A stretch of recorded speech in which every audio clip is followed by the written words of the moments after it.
Hey y'all, before we get rolling, if you run a nonprofit, this is for you. Comfy Stone just released a free 90-day donor retention checklist to help you keep more donors through authentic storytelling. Get your copy at comfystone.com/checklist or click the link in our show notes. Now let's dive into this week's episode. Hi y'all, welcome back for another episode of Missions by You. Today I'm joined with my co-host Brenna Gorjo, who is a local community organizer who focuses on social, economic, and environmental justice. Thanks for joining me again, Brenna. I'm so happy to be here. And we have a fabulous guest with us. We have Greg Ravy, the Chief Executive Officer of Heroes of New Orleans, a local nonprofit dedicated to empowering the next generation through workforce development and advocacy. Welcome in. Oh, thank you so much for having me, ladies. Of course. So I'm going to start with, Heroes of New Orleans has been serving New Orleans youth through workforce development for many years now. Can you kind of tell us about that origin of your workforce development program?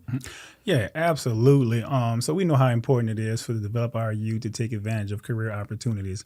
In working with different business owners throughout the city and talking to them about just high turnover as it relates to youth, higher ability preparedness for youth, propelled us to expand our program and focus more on youth workforce development to make sure they're prepared for all the opportunities that's out there. So you talk about the origin. Is there anything personal or like a personal mission you have through this workforce development program? Yeah, absolutely. Again, one of my sayings is the only good is your option, which you're exposed to. Our kids, are mainly exposed to basketball and football, and so the origin of that is say, hey, there's a lot of different opportunities out there, right? And you only can take advantage of opportunity if you prepare for it. And so a lot of expectations of our youth and thinking that they're ready for these opportunities that's available to them. And then when they don't get those opportunities, it leads to other things in our community. And so, when I took a look at that, I'm saying, hey, the root issues of a lot of things that's taking place in our community, that they're not prepared to take advantage of all the opportunity that people are saying that's out there. And so we say, hey, let's focus on workforce development, and not just workforce development, but youth development more important. Yeah. Right. And speaking of all of those options and opportunities, what does the workforce development program provide specifically for your students? And so specifically for our students, we like to look at it from an individual standpoint. We know workforce development can mean many things across the board, and there's a lot of opportunities out there. But us understanding our youth and what type of learner they are, is they hands-on learner, and focus more around that for individuals. And so our first initial thing that we do is we bring them in, we do assessment of our youth. And after that assessment, we kind of get opportunity to define. Then we start working on the foundation, dress for success, how to ace the interview, all those good opportunities. And then we have base training of culinary program that we offer. We also have STEM components, and we also partner up with Chick-fil-A just to get that hospitality as well. And also, just teaching our kids on how to communicate, articulate their thoughts, and, be able to perform and communicate in the workforce area. That is so important. My niece is 16 and she's just starting out in the workforce too.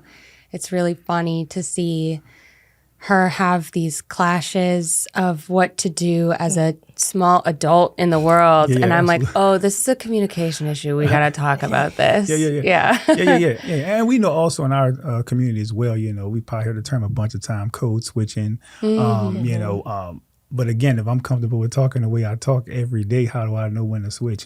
How do I understand it? How do I know when to turn it off? How do I know, what verbiage to use at those times? So again, just really honing in on that with our kids to make sure that they're prepared to take full advantage of these opportunities. Right.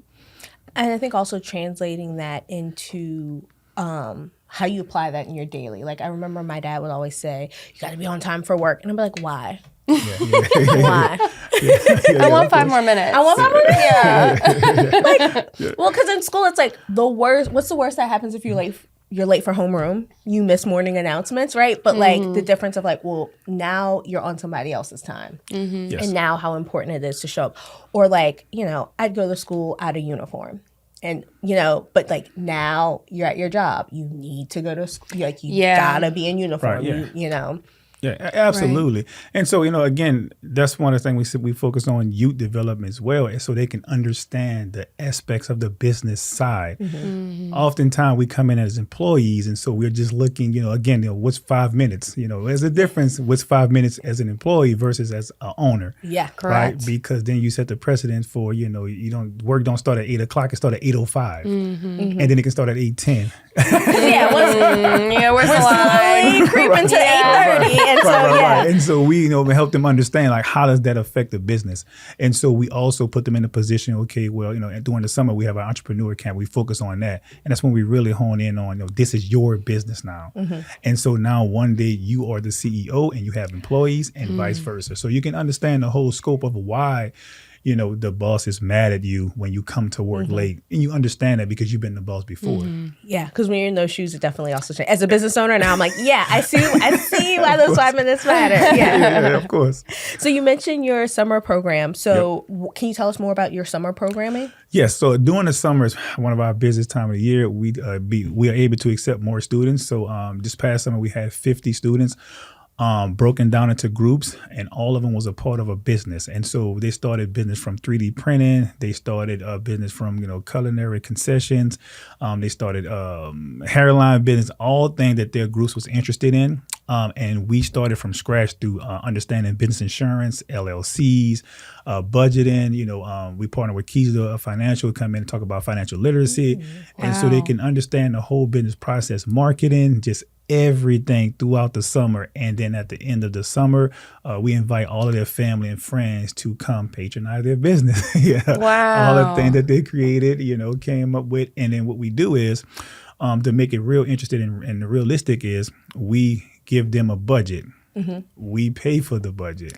It's their job to make the money back, pay us back, and then the profit they keep and they split amongst each other. Oh, the way Wow. 16-year-old Maya would have been hustling. I get a cut at the end. Yeah. Yeah. Is there an adult program such as that? No, I'm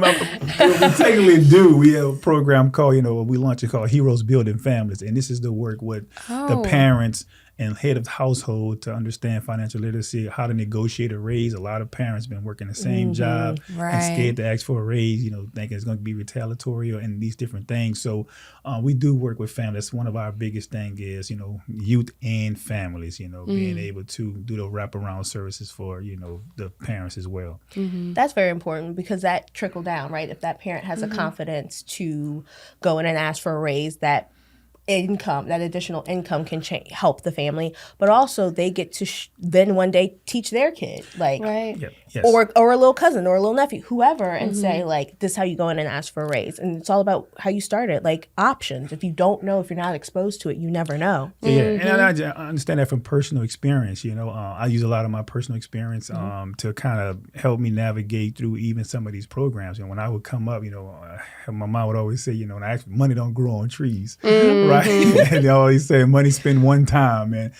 all those things, was funny at the time, but that wasn't the financial literacy that I needed. I needed to understand, how to grow money if it doesn't grow on a tree. Like, I just couldn't stop right there. Right? Yeah, like if you would have gone a little bit further, because I feel like everyone's parent used that line, and it's like, but if you would have taught me about saving or like how to make my own money, like we could work something out here. Yeah. Exactly. Of course. And so, being able to, bring that conversation a little bit further for our youth makes all the difference. Yeah. I can see how this knowledge you're teaching to kids would get to their parents or their siblings or their cousins anyway. I'm sure that the impact that you're having in whole communities reverberates right beyond just the youth you work with or the families and family programs. Yeah, absolutely. If I'm being honest and transparent, we really started out working with just youth, right? Younger youth. And as we got deeper into it, this is our 10 years, 10-year anniversary, we started to understand more and more that the underlying root cause.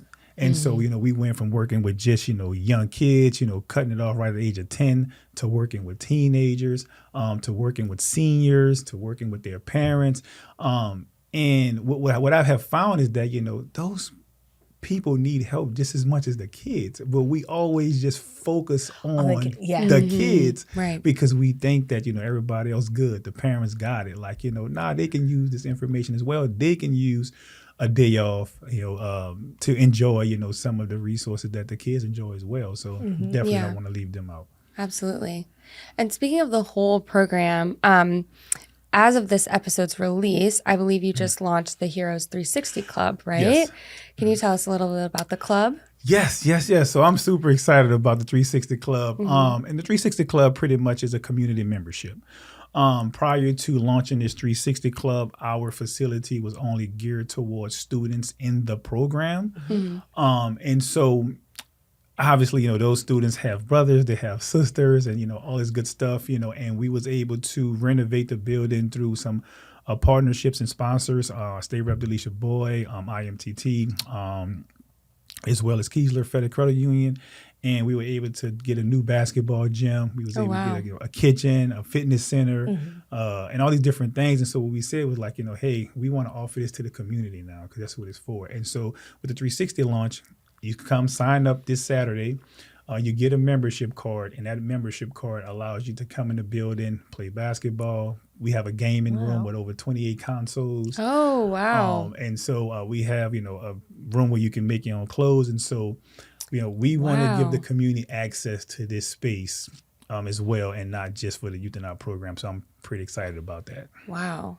So it's like a community center meets a maker space, meets a gym. You're only good as your options. So Right? You're giving them all the options. Yeah, that's so many. Yeah, I'm just thinking That's about incredible. like being able, like the limitations kids have, or even, anybody, right? If you're like, I would really love to make my own shirt. And I've looked it up and I bought my fabric, but I don't own a sewing machine. And I can't afford it, or maybe you don't have space, But to have access to this space, to be like, I can take all my supplies and the knowledge and everything I need and make my shirt. Yep. Yeah, absolutely. When you talk about a dream, and I know this from working with youth, and we had this thing we call Power Circle, discussing like what's important to them. When you talk about the dream and realistically, if it can come true, you have to be able to lay it out in your head to say, okay, well, I can go here and be able to work on this dream. If I can't say that, right, 9 times out of 10, it's just a dream. Like it's a waste of time. Right. I cannot say I want to be a computer, anything without a computer. Yeah. Right. And that goes for any area. I can't be a basketball player without a basketball. And so, when kids are engaged and they're ready to go forward with this idea, then we have to make sure that we have the resource prepared for them. Right. And where is it?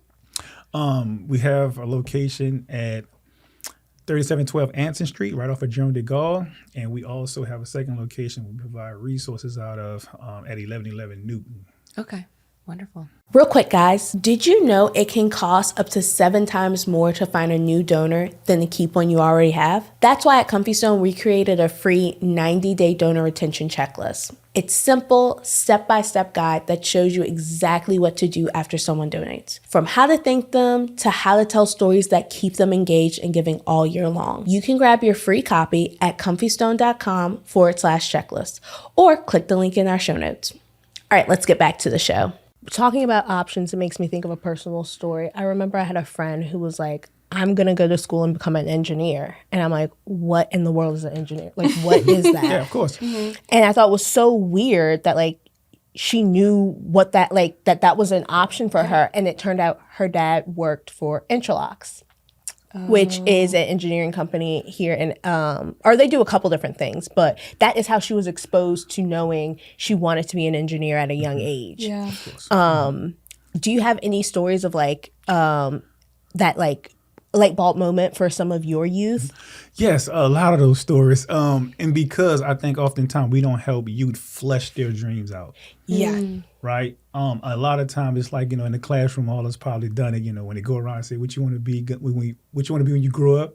And then, you say a doctor, and then the next 3 people say a doctor because they really don't know what they want to be. Right. And then also understanding, why we choose what we want to be. And a lot of the time of it is because of how much money it makes and not if we really want to do that. So we start getting into things and we get the check and we're like, I don't want to be here. Right. And so really helping kids flesh the dream out and giving them them an opportunity through that workforce development program to say, hey, if I want to be an engineer, we're going to find an engineer company to partner you with. We do this thing that's called an expert brunch. Each kid in our program tell us what they want to be and what they want to do. We find that person. We bring them to a brunch. And they get the opportunity to sit down at the table, ask that person, a list of questions, how much you make, what's the high side of your job, what's the low side of your job, how long it took you to get there. If you had to do it all over again, would you still be this and why? Like helping them flush out their dreams with the people who are currently doing it. And that's why I say, we run into a lot of that. And a lot of them like, I don't know if I want to go back to school to do a residency, coach. Yeah, right. I got to work for free. That expert told me how long they were in school for. I don't know if I want to do. Yeah, that might change it. Or the long hours. Like that might be something you didn't realize, or that your passion aligns, and it's like, yep, this locks it in for me. This is definitely what I want to do. Yeah, because again, it breaks my heart when I run into people and they say, hey man, I wasted the last 5 years just doing this. And I always, come back to my mind. It's like a lot of my friends, even myself for a short amount of time, it was like, I didn't ask myself, what did I want to do? I tried to figure out what I could do. Right. And so, while we got these kids at a young age, like, what you want to do, Right. And that's so important to them because if you can get into something that you want to do, then again, you never work a day in your life. We know the saying, but how many people can say that because they didn't have someone to intervene when they were younger and say, hey, you can do this. I'm going to help you do it. And here go the opportunity to learn about it. And we're going to build here. Because sky's the limit at that point, right? When you're 10 years old, it's like you can do whatever you want. Just say it and, we can help you build that road there. Absolutely. And so, again, it's a very important part that we play in helping flushing dreams out and not just taking things at face value. So once you tell me that, I just walk off and say, okay, cool. That's going to be a doctor, right? Like, no, we want to. Right. Time is finite when you're trying to figure out what you want to do, but money is too. If you say you do want to be a doctor and the idea of it doesn't occur to you that you're going to be in school for 12 years. Like somebody has to sit you down and tell you, hey, look, do you love school? No? Yeah. Right. Yeah. Maybe we do something else. Yeah. And we do that. At the expert brunch, we have them to switch tables as well to learn about other fields. Why we have all these different experts. Oh, here. That's so cool. Yeah, it's like speed dating. That's awesome. Yeah. So, we found that to be real helpful too. But when kids had that conversation and we do our evaluation, come out and see if everybody still want to be what they say they want to be after hearing the details behind it. And, like you said, again, because majority of the time it's picked because of, money. And, and again, that's unfortunate. But again, that's all the information that we grew up with, Right. Everything is based on. A doctor makes a lot of money. So if I want to make a lot of money, this is my only option. Yeah. Right. Yep. And I mean, we go a little deeper than that, because we also, focus around helping them create a lifestyle, like a vision board. And we let them put their lifestyle together. We let them find out how much their lifestyle going to cost, if it's worth it, and so really wrapping their minds around a peek into what it is to be an adult, but them in the driver's seat. Yeah. Yeah. Your students must really blossom throughout your program, given how much attention that each mentor and the program pays to them. Like I'm hearing vision boards, I'm hearing how to dress for work, I'm hearing, emotional, social interventions. I mean, to have so much attention be paid to a young person must just cause them to bloom. Yeah. And I think, in our community, that's what is lacking, right? It's lacking attention and positive attention. I think, almost to the point where it's until only time I get attention is when I do something negative. Act out, Right. So, to be able to say, well, hey, and all our kids know this is how you be successful in this environment, right? And you don't have to act out to get attention. You don't even have to be the top student to get attention, right? Right. The A student to this student. No, you just need to be yourself. You just need to be you're going to draw the attention that you need to draw. That's such an important thing because I also felt like in school, not being top of the class also felt very limiting. Just being a mid student felt like, oh, well, you're just...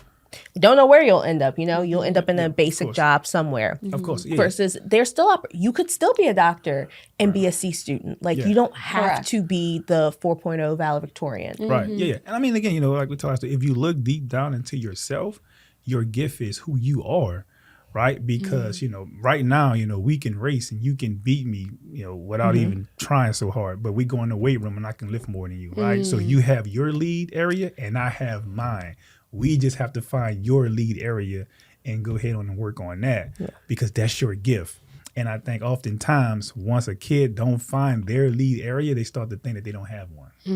And every kid does. That's right. And that goes back to what you're talking about with that blossoming and that nurturing to kids of like that space to be like, what is my lead, Is it, am I the fastest? Am I the strongest? Am I the smartest? Like finding where you fit. Yeah, absolutely. And again, that's so important to help our kids identify that because, again, we're on a time frame with that, with mental health, depression, and then social media.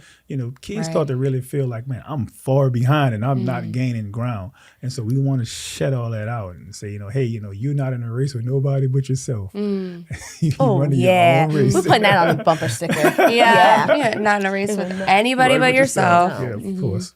Well, can you tell us about some upcoming events going on?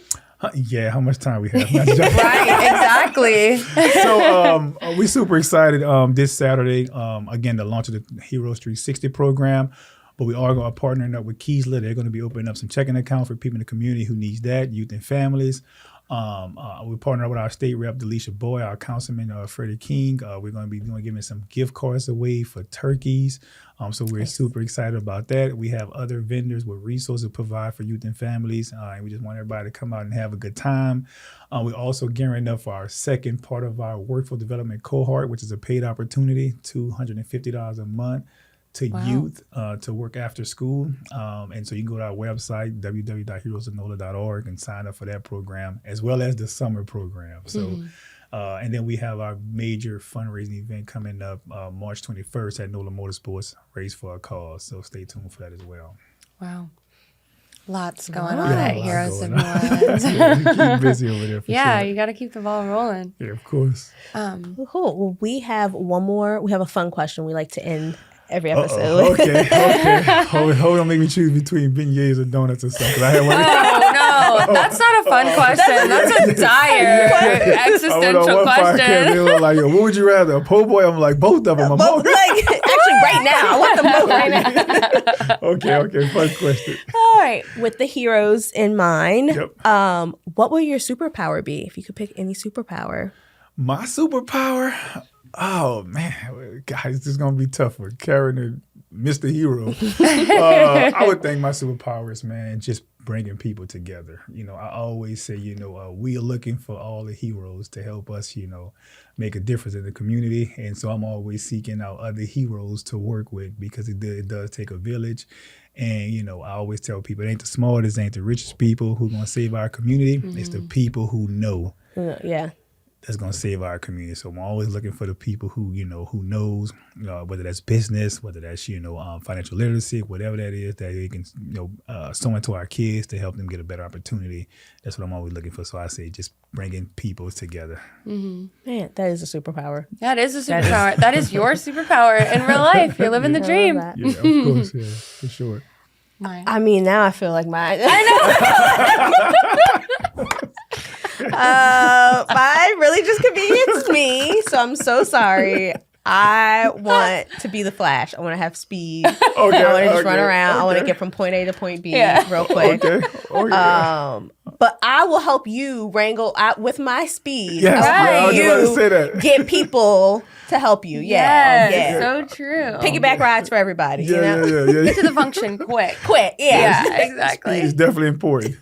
Anyway, I use all the hands I can get. Got you. What's yours, Brenna? I think controversial one. I think I do want to read minds. I want to know. Okay. I want to know.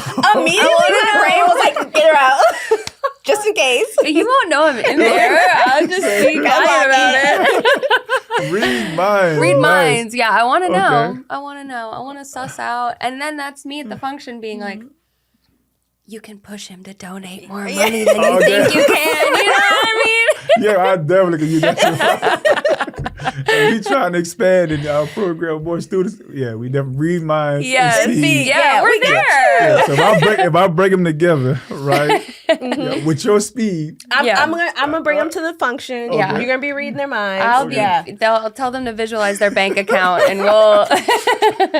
No. You got one more zero. You Yeah, exactly. Of course. I like that, lady. That's pretty cool.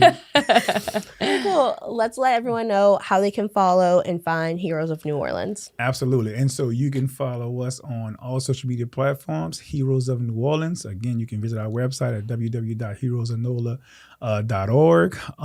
And you can find us in person at 3712 Anson. And our second location is 1111 Newton Street. And, that's pretty much how you can find us and follow. Cool. Once people follow, what's the best way to support? And so I'm big on it. I know people jump to donations, but I'm big on engagement, right? And so, when we nonprofit, we always need, support and funding. But I think our kids need engagement as well. And so sign up to volunteer. We always have events going on. We always got opportunities to be in the space with youth to make an impact. And so, for sure, sign up to volunteer. Again, if you want to make a donation, that's fine. If you want to bring the hot dogs, that's fine. I just say, just engage with us. Cool. Amazing. Well, so great to have you. Thanks again for stopping by. Yeah, thank you so much. Thank y'all for sharing this platform with not only myself, but our organization. Thank y'all for the great work that y'all doing and sharing this platform to get the word out there about all the great organizations that's making a difference. It's so important. We don't take this lightly because, again, sometimes we get busy doing the work that we don't have an opportunity to talk about the work or show the work. And so with y'all help, y'all are allowing us to do that. So I want to say thank y'all so much. Oh, thank you. Appreciate that. Absolutely. Thanks for listening to Missions Bayou, powered by Comfy Stone. If you enjoyed this episode, be sure to follow the podcast wherever you listen. And if you're watching on YouTube, don't forget to subscribe and drop a comment, letting us know your thoughts and who you'd like to hear from next. We'll see y'all next time.